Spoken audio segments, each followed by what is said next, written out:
Yo, what's up? It's King Underdogs and my guest today, PDM, one of the dopest comedians from Vancouver. Go check him out.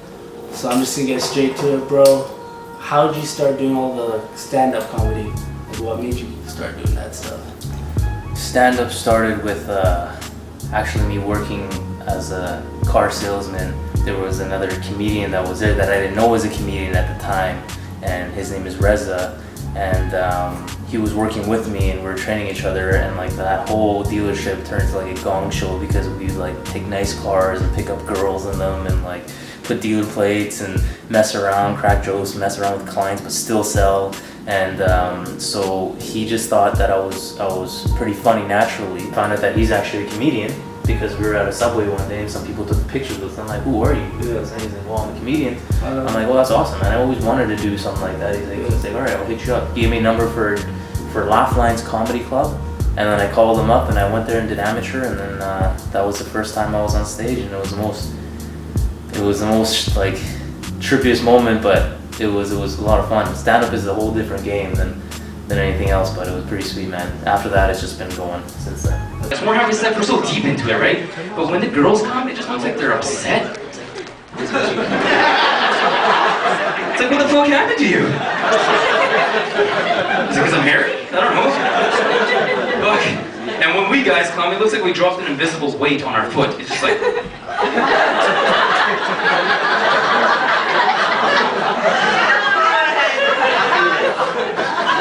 You're gonna be fucking cleaning that up. I'm not cleaning that shit up. Sick. How many shows do you do you think? I've probably done stand-up over 50 times. Wow. But not a lot of people know that because Vancouver's whole industry isn't too big for comedy, right? Yeah. You see the comedians go doing the same shows, same place, same jokes. So that's why I altered to YouTube, so then I can branch out so people from LA can know where I'm at, people from Australia, people from all around the world that are messaging me. I'm not huge, but people that are actually not from here are messaging me. So it's like, it's respect, and I like that. And that's what I wanted to do. I didn't want to just be that Persian guy that just came on and cracked some jokes and made a bunch of people laugh and then nobody remembers them the next day. Yeah. I would want them to remember who the fuck I am, what I did, and what's coming, right? So that's it. So that transition to doing all the skits, how'd that go? Like, what made you want to go from doing the stand-up comedy to like doing the FOB videos and all that stuff? Well, that's funny because it's good that you asked me that, because there was one day that me and my buddy White Boy were sitting at his house and he had a camera and he just recorded me just being a Persian fob. Yeah. It was just originally just me being a Persian fob, just an angry guy that was just nagging on. And we posted the video on Facebook and YouTube, and it got such a buzz. Like, everyone was dying. Like, Edie, this is hilarious. Yeah. Like, keep doing it. Da da da. It's got a bunch of shares, and I'm like sitting there, I'm like, yo, this is pretty funny. Yeah. People already liked the stand-up that I was doing, but this is another next level. Like, people were actually sharing it like crazy. You know what I mean? And people that I didn't expect. And then I started getting people adding me. People that didn't know me started messaging me, and then I just kept going. Then we started going to like McDonald's drive-through. Then we went to the new BMW at the Auto Mall, and him pissing me off, and it just became this like series that people really like, and that's how Crazy Fob Ali Haji Hormisabzi was created, buddy. Don't fuck with me, okay, buddy? Do you know who the fuck I am, buddy? But do you even know who the fuck I am, buddy? Huh? Fuck you, motherfucker. Okay, buddy, I got fresh fade today too. Okay, the fresh fade get you laid. Okay, buddy? Don't forget. When you started all that, were you expecting the success that you got, or was it like, it just, like what were you expecting when you started all this? Well, it's just, for me, I wasn't expecting things. It was more like, I knew like that it was going to come, but I knew it was going to take a while because of the city that I'm in. Yeah. But it was just fun, man. It just kept me sane. The reason why I do comedy and all this kind of stuff is not just because, hey, I'm gonna just try to be this funny guy and go out and try to get pussy. It's not like that. No, I don't give a shit about that stuff. And then whatever people talk or whatever they say, it's not really true unless they actually sit down and get to know me. I'm not some cocky fuck. I'm actually just doing it because I went through so much shit in my life that I'm just flushing that shit down with the comedy, because the amount of respect that you get, or the exchange of you know, feelings between somebody else that tells you, yo man, thank you for making me laugh, is amazing. That's why I'm doing it. That's sick. It's the real talk. And did the Persian community support you a lot at the beginning? Ambulance, we living in the hood. It's getting louder and louder.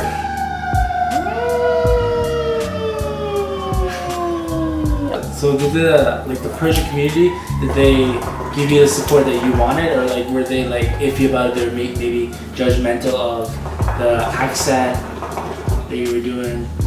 Well, the Persian community here, this is the honest truth about the Persian community. I love them all, and you know, obviously I am Persian myself. But the Persian community is not the most supportive people because of just this whole pride that we have. It's like the Serbians that have so much pride, and like, you know what I mean, there's just so much pride. So when you diss or make fun of that certain thing, that's when people will start freaking out a little bit. But with all due respect, majority of my fans and followers and everything are Persian, and I love them to death, but those are the down-ass Persians. They're not the picky ones that say, "Mother, fuck your mother, I kill you tomorrow," you know? Yeah. They're not those kind of ignorants. I get those messages on a daily basis too, and it's actually pretty funny.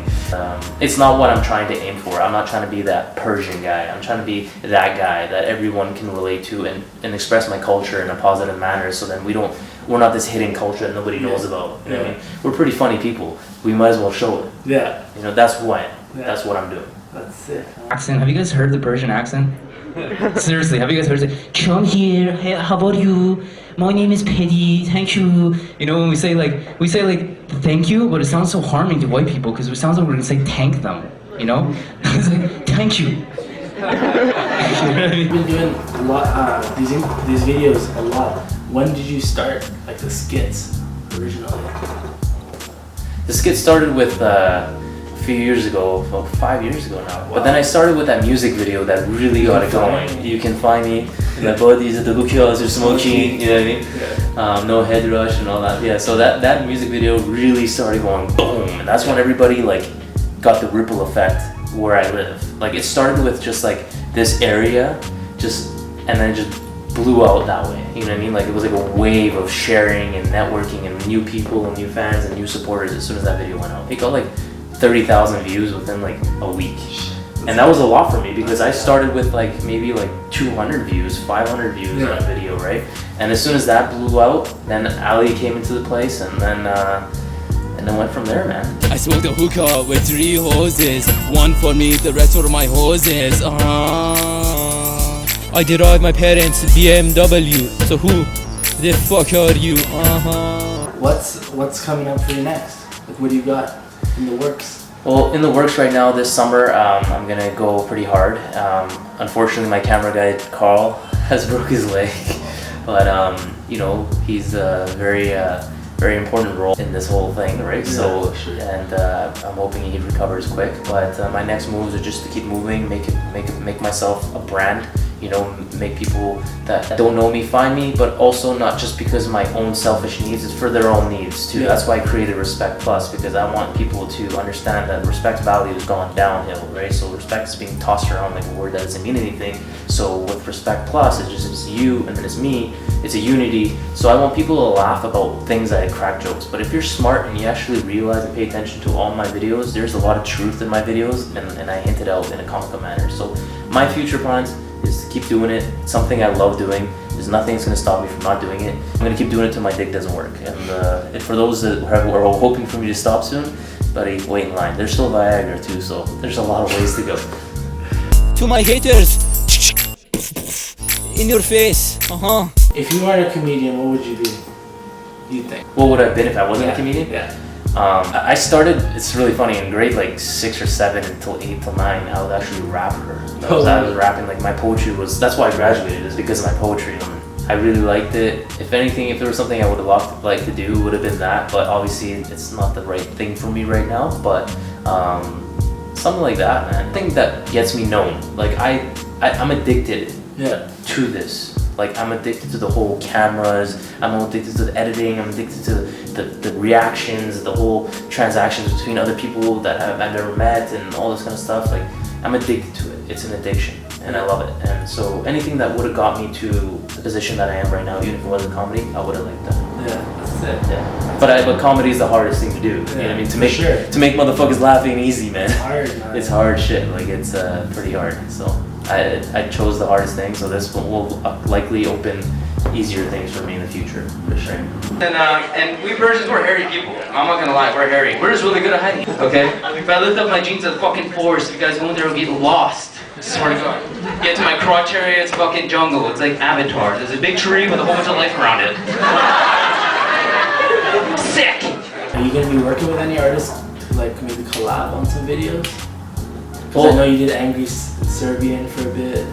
You know what I like about Angry Serbian, and I'm gonna make this well known for those who are wondering where he is and stuff like that. I was getting 500 views, maybe 600 to 1,000 views on a per video, and he actually was the only YouTuber that was doing pretty good at the time, and still doing pretty good, that messaged me and said, hey, do you want to collab? And I'm like, all right, sure. And he's like, I'm in Vancouver. I'm like, whoa, this guy's from Vancouver. He's got like 30, 40,000 views per video. Why is he hollering at me? Then I thought about it. I'm like, okay, then obviously I'm doing something right. Then someone at this level is hollering at me. So when I work with him and collab with him, it got us both going that way, and also the transaction, everything just started blowing up from there. I've never denied a collab. Yeah. You get what I'm saying? I'm not that douchebag that's gonna say, no, I'm this guy. No, I remember where I started. I remember what it was like to only get 100 views and like be proud of it. Now it's gone to like the thousands, and it's pretty funny, and it feels good. But I'm never gonna be that guy that is this high compared to anybody else. You know what I mean? So if you are an artist in Vancouver or anywhere where you are, I'm gonna be visiting some cities soon. I'm gonna go to LA soon. I'm gonna go around. Just holler at me, man. I'm a down to earth dude. Let's make things happen. You can't lose from networking. No, for sure. Motherfucker, I call my buddies, 15 of them with BMW, they come down here and fuck you up right now, kid. 15? Motherfucker, I take my iPhone, I call double of them. 40 motherfuckers roll up in one Yugo. On your fucking ass, your fucking hairy ass. For you, it's like something I've always wondered was, what's like the craziest reaction you've had during a skit? I would say we went to Hastings, okay, for this video about like Santa Claus, me like giving porno magazines. I was giving porno magazines as alley to a bunch of homeless people so they can jerk off, and like I thought it would just be funny. But it's harmless. But there was a lot of people there that did not want me to be there on camera, especially they didn't want to be on camera. So they were threatening my camera guy, and we almost got jumped by a bunch of these thugged out, like scrubby, like gangsters on the corner of East Hastings. A little bit of a interesting scene. When it comes to like picking up girls and all that kind of stuff, it's always funny it always makes me giggle and laugh my ass off that they actually believed that I'm actually this guy. You know, I'm this, hello, hi, how are you doing? White girls, white pussy, left, right, center. And I cannot believe till this day that they still believe that's who I am. So it's always the giggle, man. You never know what you're gonna get. There's so many things that have happened that I just, at the moment, the most serious one was that time we almost got jumped. Haji, Korme, Sabzi, walking down the street, smoking Sabzi. To white girl, to black girl, to chini mini, to Japanese. If they want the kubi, they come ask me. So to end this off, bro, I want to ask you this last question. What are you gonna do with Vancouver? Vancouver's my home, you know what I mean? No matter what anyone has to say or whatever is going around, it's my home, you know what I mean? And I started here, and I've been growing here, and I know everybody here, and they know me, and whether they like me or they don't like me, I don't give a fuck, and kiss my ass. My ambition with Vancouver is to prove that this is actually a beautiful city with beautiful people that actually want to do things. And I just want to unite everybody. I want to be that guy that be like, hey, I started here. And if you can do it here, you can do it anywhere else. For sure. And so my shout out is to anybody that's in Vancouver, keep doing what you're gonna do. Don't ever give up. Don't ever doubt yourself. Don't ever let anyone get in your way, because you know what? I started with 25 views per video, 300 views, then it started going up to thousands. And you know, I'm still not at the position where I can say that I'm this and that. So, but you know what? I'm moving forward, and just don't give up. Keep doing what you're doing. Keep the ambition. Don't forget where you started from, and that's what my ambition is with Vancouver. My sight is further than the city, and it's proving that. For sure.